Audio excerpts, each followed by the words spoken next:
Culture, 9e édition du Festival international de l'expression féminine Pointe-Noire Congo-Brazzaville. La culture tchadienne à la portée du fief. Chez nous, la femme se base beaucoup sur notre culture. C'est pas ailleurs, on dit que la femme est développée, tout ça. Jusqu'à là, à l'heure où nous sommes, c'est pas à 100% que les femmes sont évoluées là-bas. Des fois, elles sont là sous leur culture. Bien sûr que c'est un pays laïque, mais c'est pas ouvert à 100% chez les femmes. Toujours avec des voiles enveloppées, tout ça. Sortir faire le théâtre, danser ou bien faire un message, c'est la honte. Hein, c'est comme si tu bannis notre culture. Donc c'est un peu difficile. C'est un combat pour nous. Nous qui sommes là en ce moment sur le terrain, c'est un combat pour nous. On cherche à amener toutes les femmes à nous comprendre que la culture, ce n'est pas seulement s'enfermer, s'engouffrer, mais c'est s'expliquer, se donner à tout le monde. Franchement, j'ai été surprise. En rien de temps, les 2 minutes, j'ai appris beaucoup de choses sur les femmes congolaises. Leur manière de se mettre en groupe, en association, tout ça, vraiment, c'est un plus. Parce que chez nous, l'association qui marche, c'est notre association. Il n'y a pas assez d'associations chez nous. Donc, ce que je viens de découvrir, c'est vraiment un plus pour moi. C'est nouveau même pour nous, quoi. On peut prendre l'exemple pour travailler avec après. Moi, je suis déjà une maman, mais je suis toujours dans l'art. J'exhorte mes enfants, mes petites sœurs, surtout les femmes, de voir que l'art, ce n'est pas donné seulement aux hommes. L'art, c'est donné aussi aux femmes. Le problème réel des femmes, des filles dans l'art, c'est qu'une fois qu'elles montent déjà sur scène, elles se croient déjà arrivées. Or, elle n'est pas encore arrivée. Il y a une distance entre arriver et arriver. Donc, il faut que nos filles essayent de comprendre que ce n'est pas de gagner vite l'argent dans l'art. Ce n'est pas ça. On dit que toujours l'artiste ne vit pas de son art. Mais si tu le fais bien, tu vivras de ton art. Il s'agit de Déborah Ngankoto Omal, directrice technique de l'association Kadia Kossi, et d'Antoinette Memadion Mbaye Beyama, directrice administrative de l'association Kadia Kossi, qui, toutes les deux, venues de N'Djamena au Tchad, ont exposé ce vendredi 28 juillet 2023 à l'Institut français du Congo au Pointe-Noire sur les activités culturelles des femmes du Tchad. Ces exposés ont eu lieu à l'occasion de la 9e édition du Festival international de l'expression féminine que dirige Germaine Ololo, laquelle est aussi présidente de la compagnie culturelle Issima. Thème principal développé, impact de l'action féminine dans l'environnement socio-professionnel. Au cours de ce festival, Germaine Ololo a sollicité la participation du gouvernement afin de promouvoir les talents culturels des femmes. Loin de sombrer dans les pleurnichements, je sollicite de nos autorités une franche implication dans la promotion de l'action de la femme au développement. Les discours que vous avez savamment rédigés et prononcés, nous les avons assimilés depuis longtemps.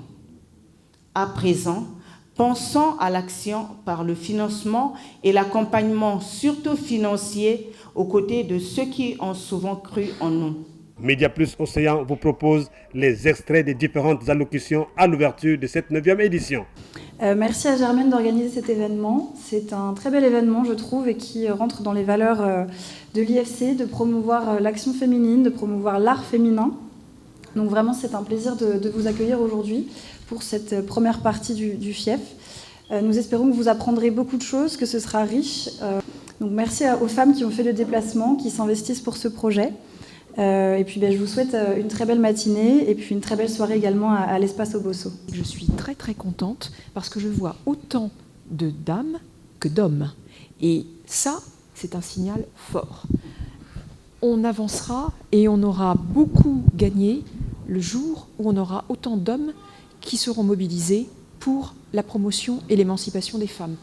Bravo au FIEF d'avoir réussi, d'avoir un auditoire aussi diversifié. Bravo à l'IFC d'accueillir ce FIEF. Bravo évidemment à Germaine, à toute son équipe que j'ai rencontrée la semaine dernière. Et bravo à toutes et à tous. Donc, tous ensemble, collégialement, nous ouvrons cette 9e édition. Véritable moment d'échange, la 9e édition du FIEF a vécu, à en croire la série des exposés des formateurs et les différentes préoccupations des participants.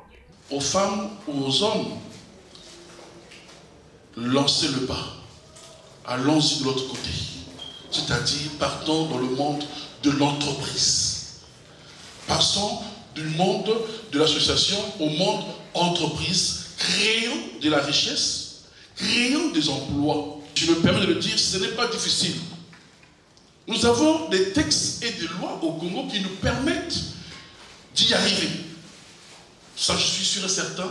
Et aussi de nous mettre en mode pause s'il faut à payer des impôts ou des taxes. Il faut savoir juste lire les textes, les comprendre et après se mettre au travail. Jusqu'à quand on va courir? Je vois Germaine, elle court tout le temps.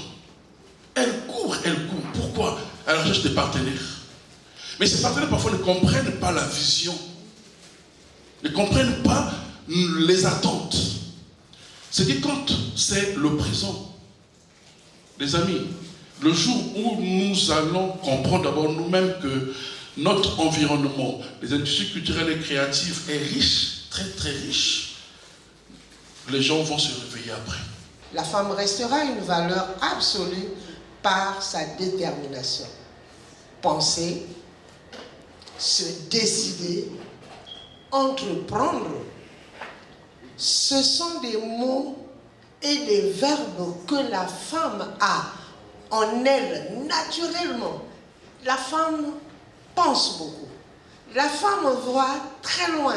Elle réfléchit. Elle prend ses décisions et elle arrive à entreprendre. Les bonnes pratiques appliquées, la planification des programmes sociaux, savoir faire la conciliation entre la vie sociale et la vie professionnelle. Dire aujourd'hui, si nous parlons d'une femme dans la vie culturelle, elle doit savoir, bon, à tel moment je fais ceci, à tel moment je vais chanter, à tel moment je vais danser, à tel moment je vais rire et faire rire la communauté. Et nous l'avons entendu depuis que je suis là, on parle beaucoup de formation. Quand nous sommes formés, quand nous savons de quoi nous parlons, et vous voyez que la formation implique énormément de choses, dans le contexte que moi j'aborde, la formation implique savoir justement quels sont ces comportements qui constituent les violences basées sur le genre, parce que quand on sait, on est conscient que je suis une victime, ou autour de moi, à côté de moi, il y a une victime, et après il faut agir en connaissance de cause. Le but c'est celui-là, c'est savoir, comprendre, et puis agir. Donc nous savons, nous agissons. Mais ce qui se passe, le constat qu'on fait, c'est que souvent, la femme n'agit pas. La femme, elle justifie. La femme, elle tolère. Vous savez, on parle beaucoup de questions de soumission. Donc, si je suis victime de violence, ou si mon ami, ma proche, ma soeur, ma cousine est victime de violence, bon, mais écoute, il faut que tu sois soumise. Hein, on supporte seulement. Ah, mais le foyer, c'est comme ça. Hein, comment nos mamans ont fait à l'époque? Voilà ce que nous disons. Et justement, l'intérêt, c'est qu'on puisse comprendre ces comportements et savoir comment on doit réagir. Une fois qu'on sait tout cela, une fois qu'on a compris ce contexte-là, il faut que la femme qui impacte son environnement socio-culturel soit courageuse. Et oui, on parle de courage. Le courage ici sera nécessaire dans le sens où il faudra prendre position.